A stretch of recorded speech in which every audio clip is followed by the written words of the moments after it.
Gilguiding UK met Liberal Democrat MP Jo Swinson, Conservative MP Esther McVeigh and Labour MP Madeleine Moon to find out what it's like to be a Member of Parliament.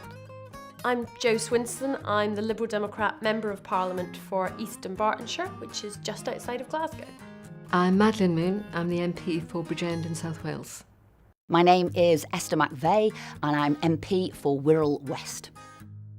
I represent the people of East Dunbartonshire in the House of Commons and in Parliament. So I spend my time in both locations. About half the week I'm in the constituency, listening to local people, holding advice surgeries, trying to work out what the issues are, what people are concerned about, and seeing when I can help them. And then the other half of the week I'm down in London, attending the House of Commons, asking questions of ministers, pushing the issues forward that people have raised with me in the constituency.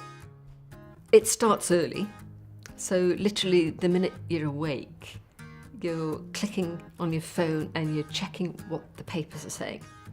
So you're looking at what are the lead stories, you're looking at what are the statements coming out from government today. Sometimes you might have a radio interview on the breakfast show. It could be 7 o'clock, 8 o'clock. People want to hear what's happening, what the latest news is, what the political slant is. So I could be doing that. And then I'll be straight in the office and there will be sets of meetings. People could be coming, it could be constituents, it could be lobbying groups, it could be support groups, it could be Institute of Physics, Royal Society of Chemistry, it could be Ofsted, it could be anything really. And you will work with them and represent them in government. On a Monday and a Tuesday we're likely to be here till votes at 10, and depending how many votes that is, that's going to be leaving work about 11 o'clock at night. So you're in by about 8:30, 9 and you're here till 11.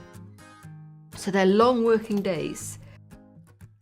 As you can tell by such a complex day, sometimes it is just prioritising your day. Sometimes it is making sure that you're not a busy fool running around from one thing to another and not actually accomplishing anything. That is difficult. And sometimes being a woman, you might want to say yes to everything. I'll try and do this, I'll try and do that. You'd be a people pleaser. And sometimes having to say no, you can't do, or not now, because you really do have to do everything you're doing to the best you possibly can. So really time constraints is the most difficult thing. I think there's lots of people in the past that I've found inspiring.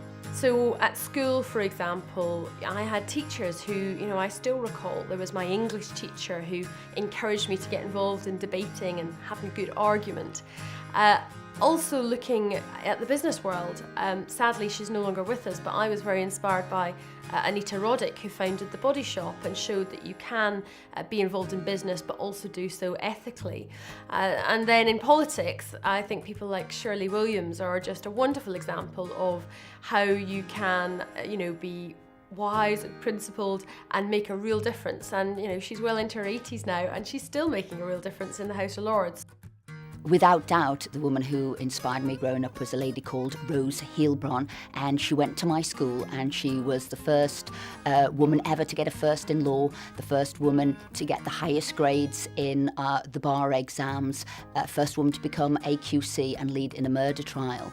And what really appealed to me, she came from very humble background. She was the daughter of a family that had just immigrated to the UK, landed at the port in Liverpool. Her family were running a B&B to try and support them, and she studied incredibly hard, and she just became this force of nature, and her whole ethos really was to ensure that everybody had justice. Barbara Castle politically was the woman who sort of set the agenda for me. She introduced legislation that no government would get away with now. Seatbelts saved thousands of people's lives, but you would never get away with it now. There would be lobbies claiming that you were damaging individual human rights, freedom of the individual to not have to wear a seatbelt. Introduced drink driving laws. Again, the pub lobby would be going ballistic, saying, you're going to damage people's drinking habits. People won't go out to countryside pubs. Why should I have the government telling me what I can drink? She introduced that. And of course, most importantly, equal pay. I think that all too often you can look at a world, and whether that's politics or whether that's business or the media, And if you don't see anyone that's at all like you, it can feel very exclusive and that you aren't welcome and that you couldn't do it. And that's why I think it's so important that there are role models and that we encourage people. We have to actually stand up for ourselves, and that women can do tough things. You know, I go in and out of Afghanistan with the military. I do all sorts of things that are outside of my comfort zone. I have a fear of heights, and I tell you, I've gone up and down ladders, climbing in and out of nuclear submarines.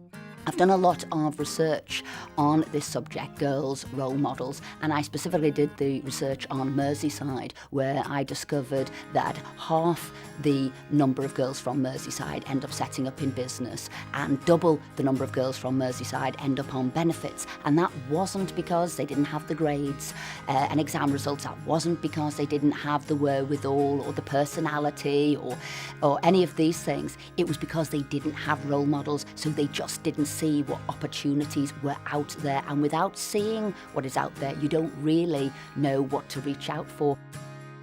Politics can be hugely rewarding because you get to pursue the things that you really care about. And if you care deeply about your local community or about particular issues, then I think it's something that you could really enjoy. What I'd say is go for it, reach for the stars, research about it, go on Google, have a look what you can do, and you know, along that journey, all of a sudden you might think, oh, I don't want to do that, I actually prefer this. But if you hadn't have embarked upon that journey, you're not going anywhere. So I think it just really is important to do research.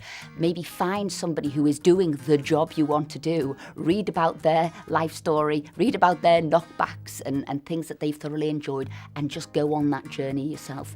Things will be tough, you will get knockbacks, but it's about consistency, it's about persistency and hard work, and I believe you'll do it. Look into